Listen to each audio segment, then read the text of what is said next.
सम्मानित साथियों, उसी वक्त उस बीपी सिंह सरकार को ये भारतीय जनता पार्टी का भी समर्थन था। भारतीय जनता पार्टी को जब ये पता लगा कि बहुजन समाज पार्टी के दबाव में बीपी सिंह जी 52% पिछड़ों को आरक्षण देने जा रहे हैं, तो वही भारतीय जनता पार्टी ने बीपी सिंह जी से कहा कि अगर आप पिछड़ों का आरक्षण मंडल कमीशन बहुजन समाज पार्टी माननीय कांशीराम साहब मान्या बहिनी के दबाव में अगर आपने दे दिया तो आपकी सरकार से समर्थन वापस लेके आपकी सरकार हम गिरा देंगे। किसने कहा? किसने कहा?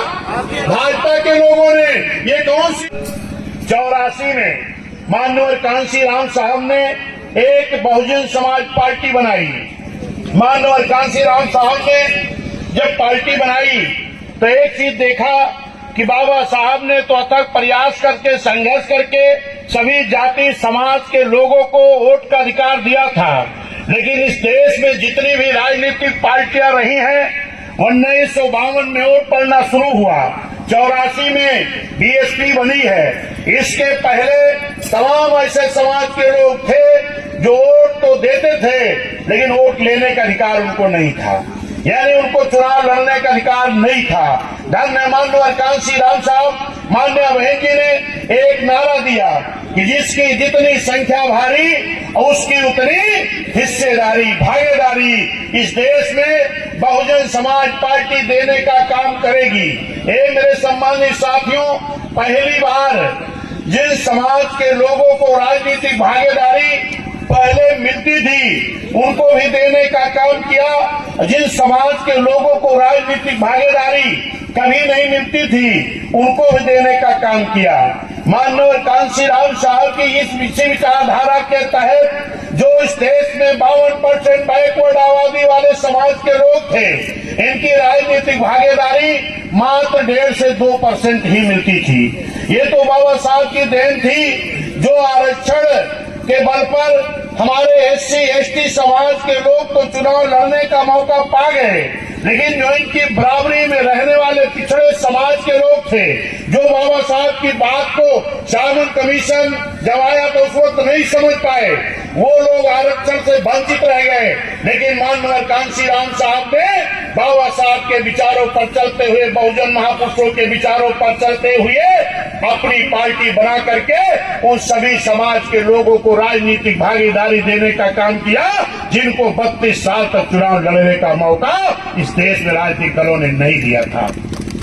चाहे वो निषाद समाज के लोग हों, चाहे वो पाल समाज के लोग हों, चाहे प्रजापति समाज के लोग हों, चाहे विश्वकर्मा समाज के लोग हों, चाहे नाई समाज के लोग हों, चाहे राजभर समाज के लोग हों, चाहे लोहार विश्वकर्मा समाज के लोग हों, चाहे प्रजापति समाज के लोग हों, तमाम ऐसी जाति समाज के लोग हैं जिनको बहुजन समाज पार्टी बनने के पहले कभी चुनाव लड़ने का मौका नहीं मिला था। और यहाँ तक कि जो माननीय कांसी डॉक्टर बी.आर. अम्बेडकर साहब ने जब साइमन कमीशन की लड़ाई लड़ रहे थे उस वक्त जिन लोगों ने बाबा साहब की बात को माना था उनका नाम सूची में दर्ज हो गया, वही एससी और एसटी की सूची में आए और उनको आरक्षण मिला। जो लोग बाबा साहब की बात को नहीं समझ पाए वो पिछड़े के पिछड़े रह गए।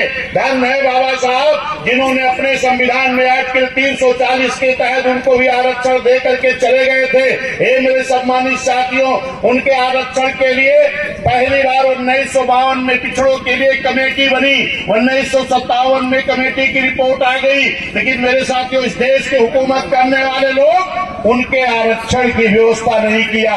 77 में एक बार बात भी चली, जब एक बार बात भी चली तो जो उस वक्त कांग्रेस की सरकार 1952 से ही चलना शुरू हुई 77 तक रही है, और वही कांग्रेस के लोग हैं जो आज कहते हैं कि हम सबकी भागीदारी देंगे। 77 तक इन्होंने 52% पिछड़ों का मंडल कमीशन लागू नहीं होने दिया था।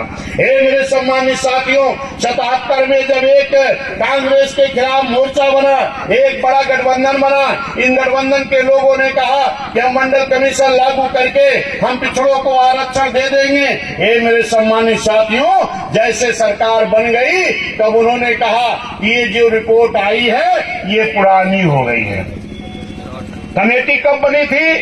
52 में, रिपोर्ट कब आई थी 57 में, लागू होने की बात कब हुई 77 में। अगर इस देश की वो आई हुई कमेटी पुरानी हुई तो इसका जिम्मेदार कौन था? यही कांग्रेस पार्टी के लोग थे। फिर से एक नई कमेटी बनी जिस कमेटी का नाम रखा गया मंडल कमीशन। इसके पहले बनी थी काका कालेलकर आयोग की रिपोर्ट जो 1952 में बनी थी। फिर नई कमेटी बनी मंडल कमीशन, ये भी नहीं लागू हुई। फिर 89 में पहली बार उत्तर प्रदेश में 3 सांसद जीत करके आए। बिजनौर से बहन कुमारी मायावती जी, पंजाब से हरभजन सिंह लाखा जी, आजमगढ़ से रामकृष्ण यादव जी। और जब माननीय कांसी राम साहब ने बहन जी से कहा कि अब पार्लियामेंट तब तक नहीं चलनी चाहिए जब तक पिछड़ों का मंडल कमीशन लागू नहीं हो जाता। माननीय कांसी राम साहब वोट क्लब बोर्ड पर रैली करना शुरू किए। जब बड़ी रैली हुई, आंदोलन हुआ, तो उस वक्त सरकार थी माननीय बीपी सिंह जी की और उनके उप प्रधानमंत्री थे चौधरी देवीलाल चौटाला जी। चौधरी देवीलाल चौटाला जी माननीय कांसी राम साहब के पास आते हैं और कहते हैं बहुत बहुत धन्यवाद, आप तो पिछड़ों की लड़ाई लड़ रहे हो। माननीय कांसी राम साहब ने कहा आप तो पिछड़े समाज में पैदा हुए हो, आपको इस लड़ाई में मेरे साथ खड़ा होना चाहिए। चौधरी देवीलाल जी ने कहा अगर मैं आपकी लड़ाई में खड़ा हो गया तो कहीं ऐसा ना हो कि राजा बीपी सिंह हमको प्रधानमंत्री की कुर्सी से हटा दे। माननीय कांसी राम साहब ने कहा अगर पिछड़े होके पिछड़ों के साथ नहीं खड़े होगे तब भी आप इन कुर्सियों से हट जाओगे। जब ये बात चौधरी देवीलाल जी सुने, उन्होंने कहा भी हम दिल्ली में पहुंच करके एक प्रेस कॉन्फ्रेंस करेंगे।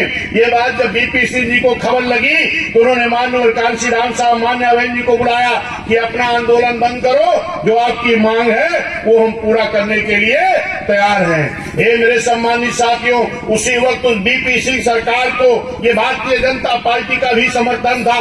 भारतीय जनता पार्टी को जब ये पता लगा कि बहुजन समाज पार्टी के दबाव में बीपी सिंह जी 52% पिछड़ों को आरक्षण देने जा रहे हैं, तो वही भारतीय जनता पार्टी ने बीपी सिंह जी से कहा कि अगर आप पिछड़ों का आरक्षण मंडल कमीशन बहुजन समाज पार्टी माननीय कांसी राम साहब मान्या बहन जी के दबाव में अगर आपने दे दिया तो आपकी सरकार से समर्थन वापस लेके आपकी सरकार हम गिरा देंगे। किसने कहा?